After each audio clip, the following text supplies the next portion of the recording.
The Tao of Self-Confidence, episode 435. Welcome to the Tao of Self-Confidence, where I share stories of amazing women who have discovered their inner journey to self-confidence. Visit our website at thetaoofselfconfidence.com. Your inner journey to self-confidence awaits.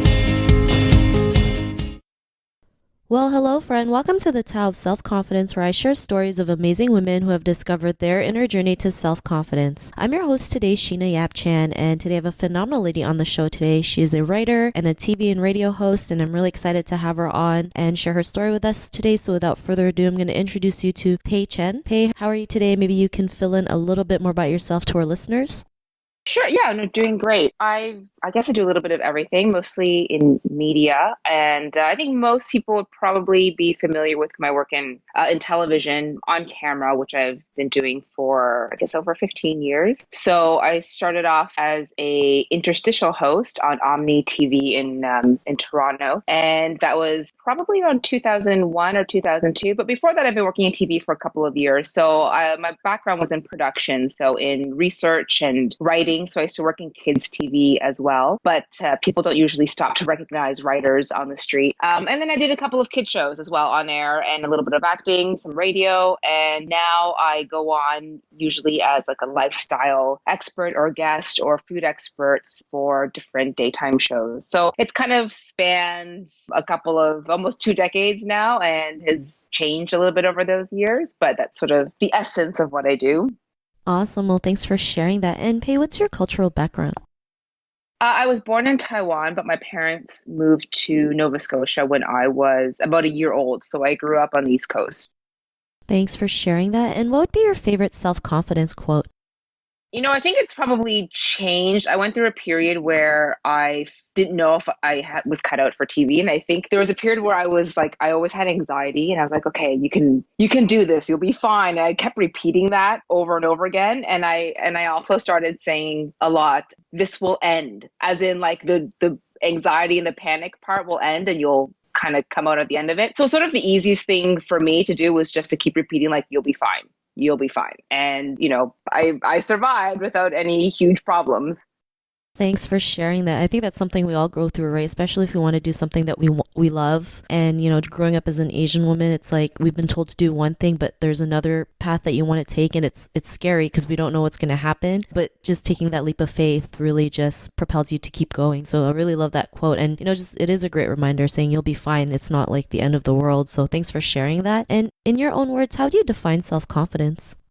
I think probably my definition has changed over the years. I'd say now I would define it as being really sure of what you're able to do. And that doesn't mean that you can't want to do other things. I think that's also something that's great to have, but being quite sure that you're capable and not being afraid to say no. I think that's something that comes with experience and with confidence, is knowing when something doesn't feel right and not being afraid to speak up. I think as women, and sometimes women of a certain cultural background and upbringing, perhaps, we are often told to, not rock the boat, perhaps not to make things awkward, not to express displeasure or be rude, because that could be seen as being rude. And what that does is I think it puts you into a position where sometimes you do things you don't really want to do, or you do things where you're not feeling valued. So it takes a while before you come to a point where you're like, no, I'm not afraid to say that this is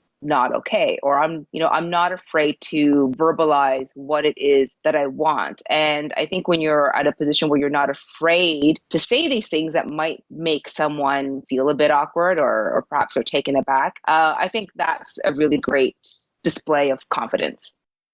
Thanks for sharing that. And, I love what you mentioned, especially learning to say no, because we're so, as women, like we just say yes to everything just to please others, not realizing that could hurt us in the end. So thanks for sharing that. And Pei, what was your life like before your discovery of self-confidence?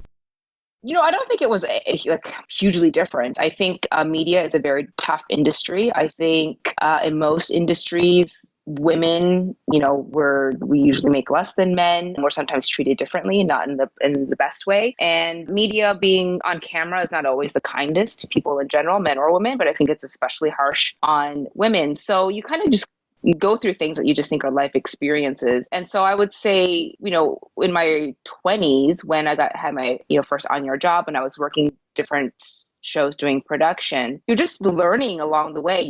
Not everything feels right, or you don't love everything that you do. But I think that's also something you need to do in your 20s, is to figure out, knowing what you don't want to do is, I think, just as positive and productive as knowing what you don't want to do. So sometimes you have to do something you don't like to really know, like, okay, this is not not for me. But I had for almost 10 years the luxury of being like a full-time employee. I was a salaried employee with Rogers, and with that comes there's a lot of benefits to that. There's filters, there's people that filter things for you. There's always someone who, helps you with different things. So, you have a team in essence, and you're kind of just going with the motions. This is how things are done, so you do it. And then I would say that when I decided to freelance and go on my own, that was sort of more of that learning curve where I thought, oh no, this is where I have to start learning to put my foot down.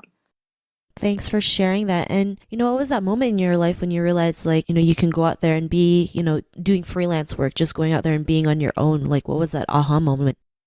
I don't know that there was like one moment. I think when I quit my job because I wanted to move back to Toronto, and I just felt a little bit burnt out, and I'd wanted to travel for a bit and kept saying I would do it, never did. So it was sort of, perfect storm in terms of leaving where I was, putting my stuff into storage, and then traveling for a couple of months. And then when I moved back, I'd been out of the city for 2 years, and then I just really had to hustle. I realized that people didn't know I was back. People associated me strongly with the station where I was working at, so they just assumed I was working there again. So, people didn't know I was for hire, really. And you start to, it's a little bit humbling to go, okay, I have to take a few steps back and reevaluate how I'm going to go about doing this. How am I going to pay my bills? And you go through a few situations where you go, well, no, this is how much I think I should be getting for this. And then people are like, no, this is what we've got, X dollars. And you have to decide what your time is worth. And I think that's something I'm still doing, but that was a really valuable task, I would say, especially that first year. Is there's a balance between, taking work because you need to work and you want to work and you want that variety, and knowing when to say, this is actually not worth my time to do. Therefore, do I say no and pass it up? Do I move? And then, not get paid because I said no to this project and look for something that's a little bit better? And I think you have to do a little bit of both. I think it's really easy to be afraid to say no because you don't want to pass up work. But, it took a little while for me to realize, no, I think I know what I'm doing well enough that I can say, this is what it will cost for this project that you want to do. And I got a lot better at that. And I realized that a lot of people, they were fine with it. It's just that if you didn't ask, you wouldn't know. Thanks for sharing that. It's great that you're able to, decide if something is in alignment with you or not, because a lot of people, they just take jobs for the money, right? And sometimes they feel like if they pass up on the opportunity, it's gone forever. But sometimes saying no could be a good thing because something better might come along. And yeah, that takes work to realize, especially learning to trust your own intuition, thinking if you made the right decision. But, because of those realizations, what's your life been like now?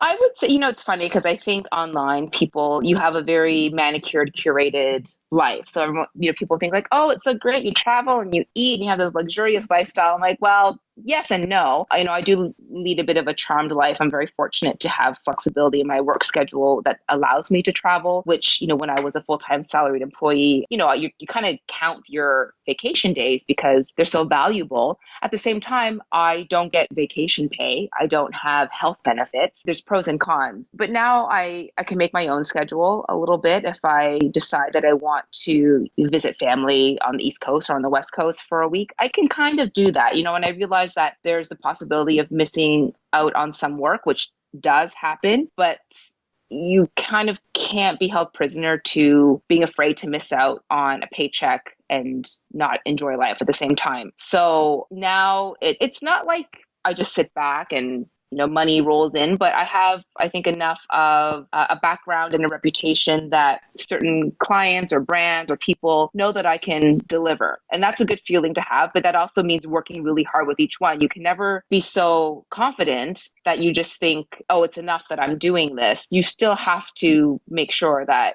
you deliver beyond expectations so that you maintain that reputation and that you can maintain whatever you're charging people. Like if you're going to charge people for a project, you want them to feel like they got their money's worth at the same time. So I've been able to achieve more of that work-life balance, I guess, if you want to call it, by allowing myself to take some time off to enjoy things. And I do say no to projects, but sometimes I say yes to projects that I'm not particularly passionate about. And that's because I'm self-employed and I can look ahead to the next few months and think, well, I don't know that I've got a whole lot going on the next few months. I can do this project. I may not be in love with it, but you have to make those concessions sometime because unless you're independently wealthy, I don't know that most people can always choose only the things that they want to do. But I think you have to execute everything with the same level of professionalism, whether it's something you really love or something you're like, yeah, this is going to be okay for the next few weeks.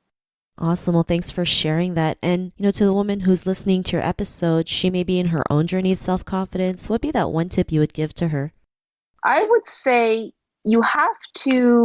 there's going to be risks that you have to take. And I think we are often afraid of failure. I think everyone is naturally. And you just have to prepare. I don't think someone should just jump up and walk into their boss's office and say, I quit because I hate doing this. I want to do something else. I think you really have to plan for it. When I knew for months that I was going to quit my job. And so I saved up money. I knew I was not going to have a single dollar coming in for months because I was going to travel, which meant only money going out. So I saved, work ahead, figure out ways. I had to tighten my budget a little bit. Like I was very used to kind of just, if I wanted to go out to dinner, I could a few times a week. It was no big deal. I'm single. I don't have kids. I had a okay income. And you need to plan a little bit so that you can actually go forward and do it. And you have to be aware that you will have setbacks and little failures. There'll be things that disappoint you. There will be promises of exciting projects that will then just dissolve and not materialize. And you can really have your heart broken at the very beginning of it because you don't know that this is actually quite normal. And I think what's really important is to realize that with each of these, you need to take a lesson